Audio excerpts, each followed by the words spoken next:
आता समोर आलाय। याचा सख्खा मेहुणा विलास हरिभाऊ खेडकर आणि याची सगळी टोळी इतर 9 जण यांच्यावर महाराष्ट्र पोलिसांनी बीड, जालना आणि परभणी या 3 जिल्ह्यामधून तडीपारीची कारवाई केलेली आहे। पण खरा प्रश्न असा आहे की टोळीवर कारवाई केली, पण जो टोळीचा सूत्रधार आहे आणि टोळीचा मुख्य आका आहे हा मनोज जरांगे याला मोकाट सोडलंय। आणि याला मोकाट सोडल्यामुळं आज हा महाराष्ट्राच्या गृहमंत्र्याला ललकारतोय, महाराष्ट्राच्या पोलीस प्रशासनाला ललकारतोय। आता त्याला या सगळ्या याच्यामध्ये तो जात आणतोय। संतोष देशमुख प्रकरणामध्ये मनोज जरांगे असतील, सुरेश धस असतील, संदीप क्षीरसागर असतील, अंजली दमानिया असतील, सगळ्यांनी म्हणले की गुन्हेगाराला जात नसती। हो खरंय, गुन्हेगाराला जात नसती। मग आता हे मनोज जरांगे आता तुमचा तिळपापड का होतोय?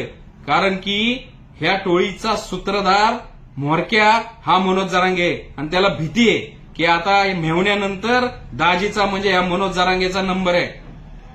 जी आंतरवाली सराटीमध्ये पोलिसांवर दगडफेक झाली, महिला पोलिसांचे कपडे फाडले गेली, डोकी फोडली गेली, याची एसआयटी नेमलेली आहे। आणि या एसआयटीच्या अहवालामध्ये नक्की काय हे महाराष्ट्राला औत्सुक्याचा विषय आहे की नक्की याच्यामधला सूत्रधार कोण? आणि याच्यामधला सूत्रधार एकच असणार, हा मनोज जरांगे, ज्यांनी याचे मेहुणे आणि ही बाकीची आजूबाजूची पिलावळ यांना घेऊन याच्या आंदोलनामधनं त्याला जो मोठेपणा दिला गेला, त्याला जो रेड कार्पेट अंतरलं गेलं आणि याची एक कृत्रिम हवा निर्माण केली आणि त्या याच्यातनं त्यांनी वाळू माफिया तयार केलेत। एवढं मोठं हे वाळू माफिया, वाळूचं रॅकेट या मनोज जरांगेंनी त्याच्या सगळ्या पिलावळीकडून केलं। हजारो करोडो रुपयाचा महाराष्ट्राचा महसूल, महाराष्ट्राची वाळू यांनी चोरलेली आहे। आणि हे सगळे पैसे या मनोज जरांगेंच्या आजूबाजूच्या पिलावळीला गब्बर करण्यासाठी वापरले गेलेत। या आंदोलनामध्ये मग आमदारांची घरं जाळायची असतील, एसट्या फोडायच्या असतील, हे या आंदोलनामध्ये वापरले गेलेत। याची चौकशी झाली पाहिजे।